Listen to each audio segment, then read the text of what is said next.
11:30টার সময় আমি এখানে এসেছি। আপনাকে তো 4 ঘন্টা জিজ্ঞাসাবাদ করা যাবে বলে হাইকোর্ট অর্ডার দিয়েছে। আপনি কি কিছু তথ্য প্রমাণ আজকে জমা দেবেন যে আপনার আমি তো জানিই না কি কোন কেসে আমাকে ডেকেছে।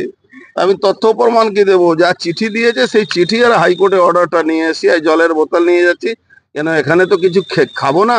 খেলে কখন কোথায় কোন রাশিয়া থেকে বিষ আনিয়েছে, কোথায় কেমিক্যাল আনিয়েছে, খাইয়ে দেবে, বডিতে লেগে যাবে, মরে যাবো।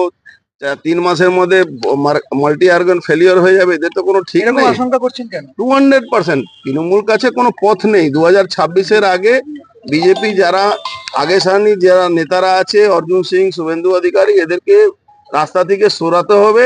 গুলি মারলে অসুবিধা আছে, কেন সেন্ট্রাল ফোর্স ঘিরে থাকে, রাস্তায় মারলে অসুবিধা আছে, তার জন্য এইসব পরিকল্পনা করে এজেন্সি কাছে নিয়ে এসে এই ধরনের কেমিক্যাল ইউজ করার একটা আপনি যখন এর আগে বিজেপিতে ছিলেন তখন এই মামলাটা হয়েছিল, তারপর আপনি যখন তৃণমূলে ছিলেন তখন প্রায়